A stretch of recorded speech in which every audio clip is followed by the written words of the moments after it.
Welcome back to my channel Saraswati Classes Belagavi. I am your professor S.B. Nagaraj, trainer of spoken English, English grammar and personality development.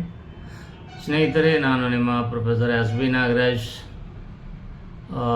ನಾನು ನಿಮಗೆ ಕನ್ನಡ ಮುಖಾಂತರ basic ಇಂಗ್ಲೀಷನ್ನು ಕಲಿಸ್ಕೊಡ್ಲಿಕ್ಕೆ ಪ್ರಯತ್ನಿಸ್ತಾ ಇದ್ದೀನಿ.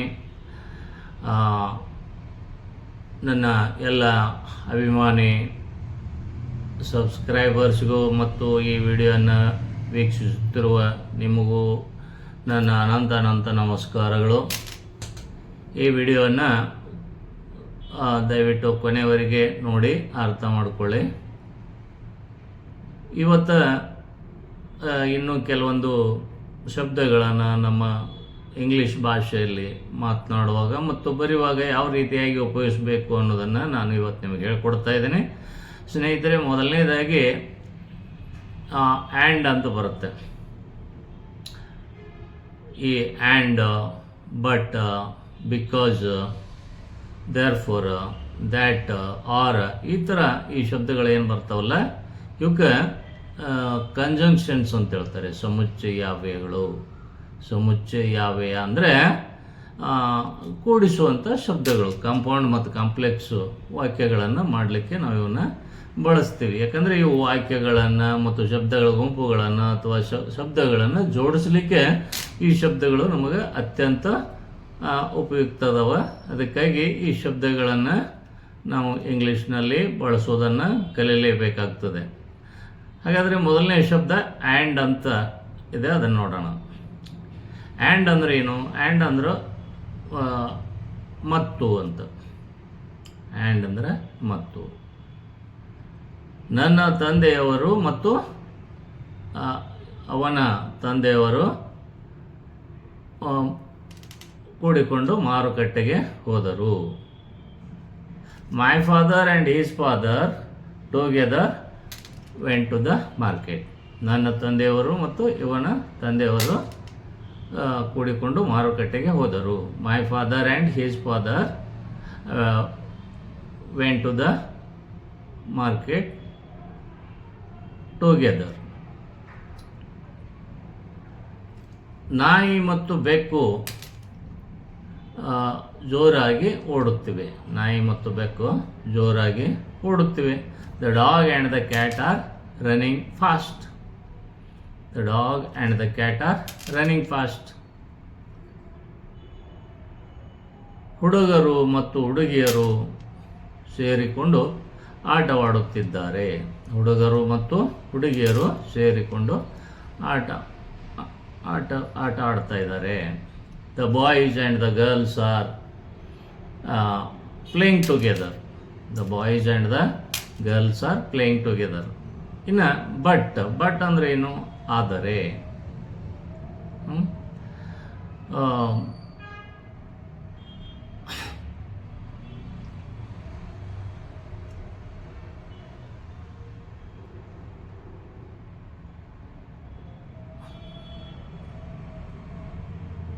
ಅವನಿಗೆ ಇಲ್ಲಿಗೆ ಬರಲಿಕ್ಕೆ ನಾನು ಹೇಳಿದ್ದೆ, ಆದರೂ ಅವನು ಬರಲಿಲ್ಲ.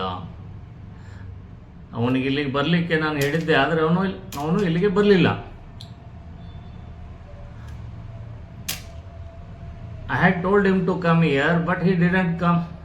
I had told him to come here, but he didn't come.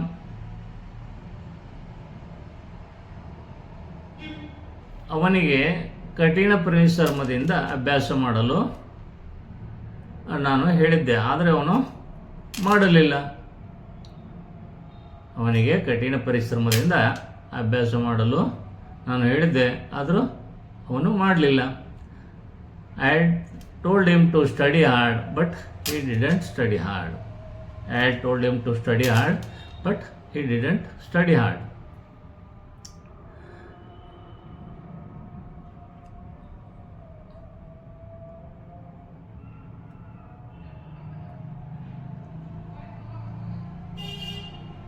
ಅವನಿಗೆ ಸರಿಯಾದ ಸಮಯಕ್ಕೆ ಔಷಧವನ್ನು ತೆಗೆದುಕೊಳ್ಳಲಿಕ್ಕೆ ನಾನು ಹೇಳಿದ್ದೆ, ಆದರೆ ಅವನು ತೆಗೆದುಕೊಳ್ಳಲಿಲ್ಲ. ನಾನು ಅವನಿಗೆ ಸರಿಯಾದ ಸಮಯಕ್ಕೆ ಔಷಧವನ್ನು ತೆಗೆದುಕೊಳ್ಳಲಿಕ್ಕೆ ಹೇಳಿದ್ದೆ, ಆದರೆ ಅವನು ತೆಗೆದುಕೊಳ್ಳಲಿಲ್ಲ. I had told him to take the medicine, at the right time, but he didn't consume. I told him to take the medicine at the right time, but he didn't consume. Because ಅಂದ್ರೆ ಏನು, ಯಾಕೆಂದರೆ ಅಥವಾ ಕಾರಣದಿಂದ ಆ ವಿದ್ಯಾರ್ಥಿಗಳು ಅಲ್ಲಿಂದ ಓಡಿ ಹೋದರು. ಯಾಕೆಂದರೆ ಅಲ್ಲಿ ಹಾವು ಇತ್ತು. The students ran away from there because there was a snake. The students ran away from there because there was a snake. ಅವರು ಅಲ್ಲಿಂದ ಓಡಿ ಹೋದರು ಯಾಕಂದರೆ ಅಲ್ಲಿ ಹುಲಿ ಇತ್ತು. ಅವರು ಅಲ್ಲಿಂದ ಓಡಿ ಹೋದರು ಯಾಕೆಂದರೆ ಅಲ್ಲಿ ಹುಲಿ ಇತ್ತು. They ran away because there was a tiger. They ran away because there was a tiger. ನಾನು ಅವನ ಮನೆಗೆ ಹೋಗಿದ್ದೆ ಯಾಕೆಂದರೆ ಅವನು ತನ್ನ ಹುಟ್ಟುಹಬ್ಬಕ್ಕೆ ನನ್ನನ್ನು ಆಮಂತ್ರಿಸಿದ್ದನು. ನಾನು ಅವನ ಮನೆಗೆ ಹೋಗಿದ್ದೆ ಯಾಕೆಂದರೆ ಅವನು ನನ್ನನ್ನು ತನ್ನ ಹುಟ್ಟುಹಬ್ಬಕ್ಕೆ ಆಮಂತ್ರಿಸಿದ್ದನು. I had gone to his house because he invited me to his birthday party. I had gone to his house because he invited me to his birthday party. ಈ ರೀತಿಯಾಗಿ ಬಿಕಾಸನ್ನು ನೀವು ನಿಮ್ಮ ಮಾತಿನಲ್ಲಿ ಉಪಯೋಗಿಸ್ಬೋದು ಸ್ನೇಹಿತರೆ.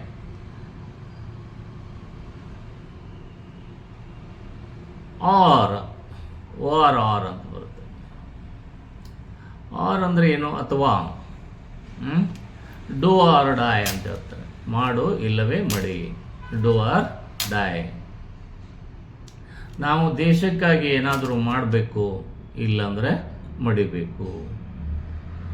ನಾವು ದೇಶಕ್ಕಾಗಿ ಏನಾದರೂ ಸ್ವಲ್ಪ ಮಾಡಬೇಕು, ಇಲ್ಲಾಂದರೆ ಮಡಿಬೇಕು. We should do something for the country or die. We should do something for the country or die.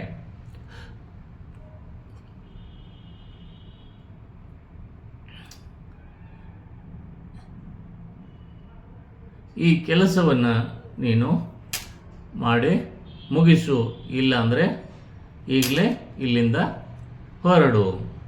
ಈ ಕೆಲಸವನ್ನು ನೀನು ಮಾಡಿ ಮುಗಿಸು, ಇಲ್ಲಾಂದರೆ ಇಲ್ಲಿಂದ ಹೊರಡು.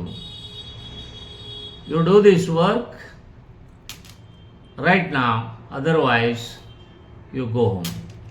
You do this work right now, otherwise you go home. ಈ ರೀತಿಯಾಗಿ ಆರನ್ನು ನೀವು ನಿಮ್ಮ ವಾಕ್ಯದಲ್ಲಿ ಉಪಯೋಗಿಸ್ಬೋದು ಸ್ನೇಹಿತರೆ. ಇನ್ನು ದ್ಯಾಟ್ ಅಂತ ಬರುತ್ತೆ. ದ್ಯಾಟ್ ಅಂದರೆ ಏನು, ಅದು. ಇದು ಕೂಡ ಒಂದು ಕಂಜಂಕ್ಷನ್ ಆಗಿ ಕೆಲಸ ಮಾಡುತ್ತೆ.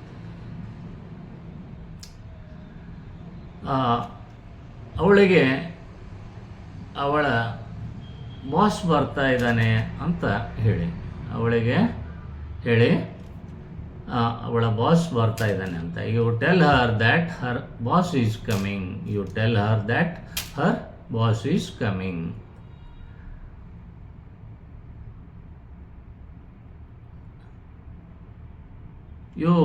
ಅವನಿಗೆ ಹೇಳು ಬರಬೇಕಾದ್ರೆ